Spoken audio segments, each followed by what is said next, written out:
because they're still unsettled, and they still are. And the reason why I give you this challenge is because I think that if you include women in the table, and I think if Yasmin does succeed Brian, it will be great because there will be a woman in Parliament who's a Muslim woman in the House of Commons, and I think that that's one of the things that will help this debate. But actually, I think that we've got a chance now, that there are opportunities. We shouldn't be too downcast. But the chance isn't going to be achieved just by poking powerful people in the chest and say, deliver it. The chance is going to be achieved by creating opportunities where people can get round the table, and by people being prepared to make compromises which are genuinely mutual. It's no good making a compromise when the big guy gets everything. That's not a compromise, that's simply giving in.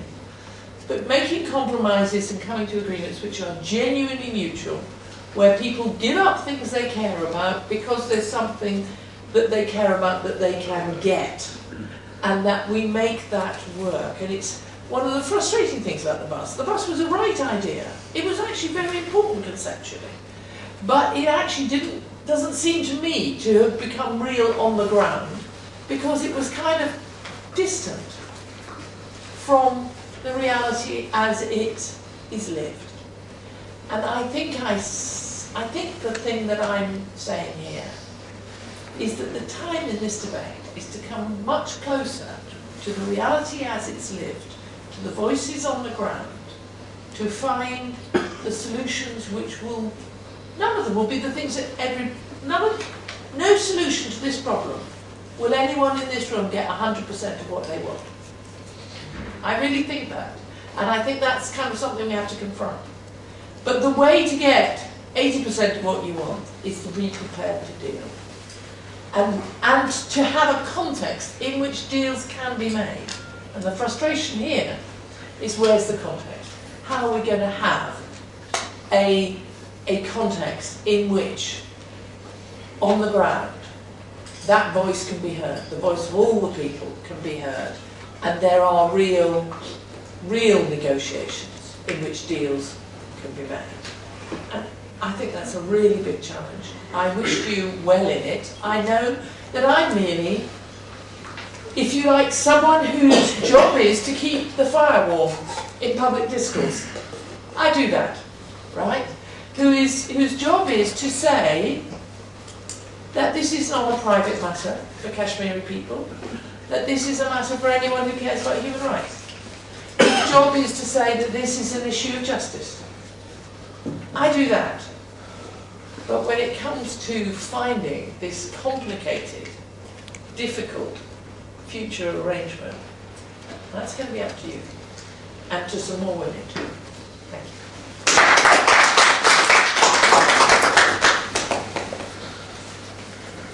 Thank you very much, Fiona. And when Fiona speaks, she always reminds me of a great woman leader we had in Pakistan, the late Shahid Benazir Bhutto.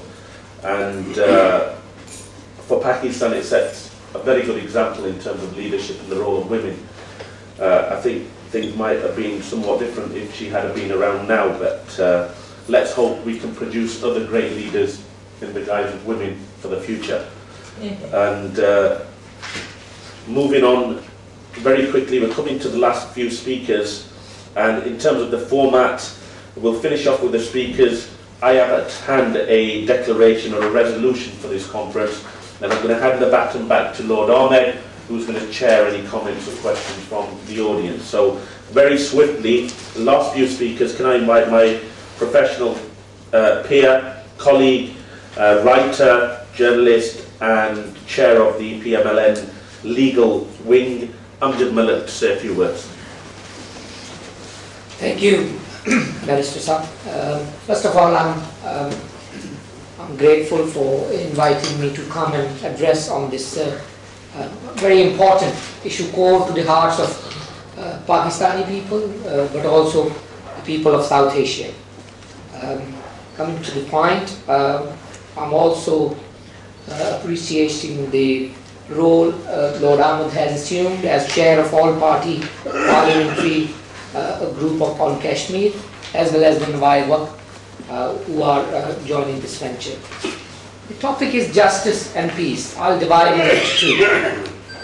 It's been 62 years since we have been demanding justice for Kashmiri people. But justice cannot come from words alone.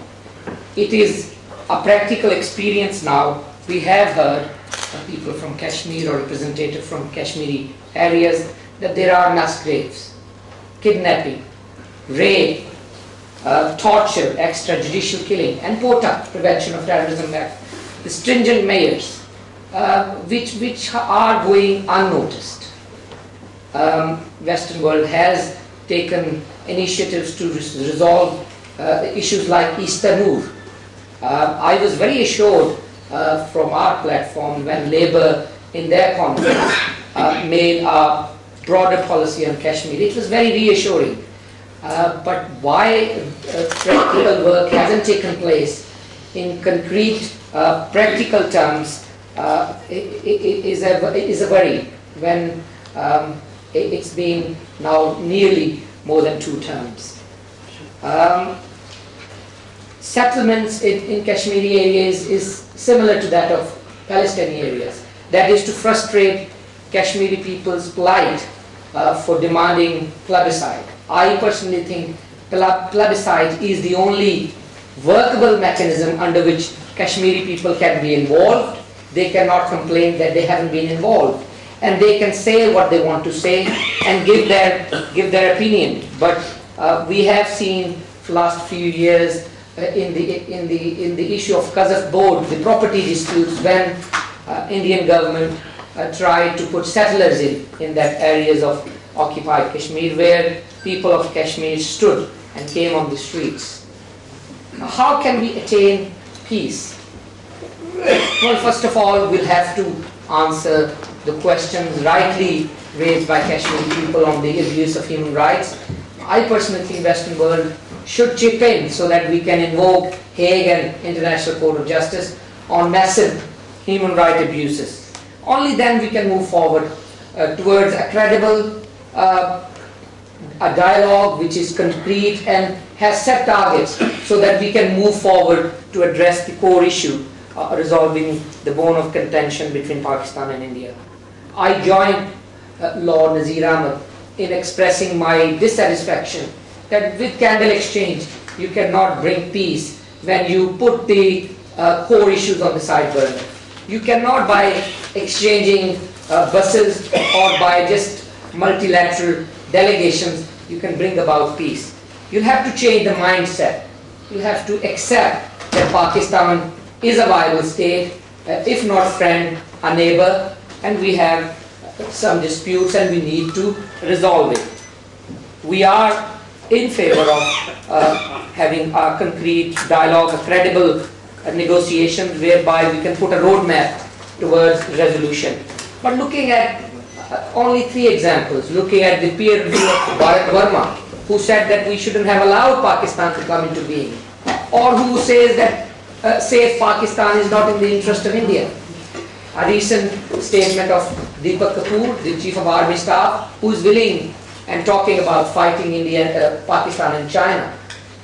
And a recent episode of cricket players, where IPL did not even include one Pakistani cricket player in the auction. So these are the examples which frustrate any efforts to have a prospect of peace. And I again join Lord Nazir Ahmed that it frustrates people's hope. You raise hopes to a level, but when they are disappointed in the end by any incident like Bombay attack or something of the similar nature in our regional areas of North-West Frontier Post, then we feel that those efforts are hampered.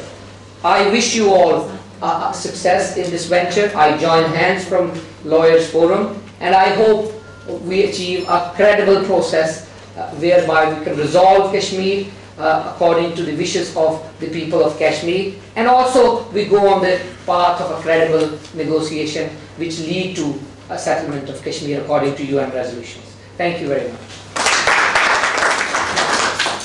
Thank you. That was Amjad Malik Saab, professional colleague.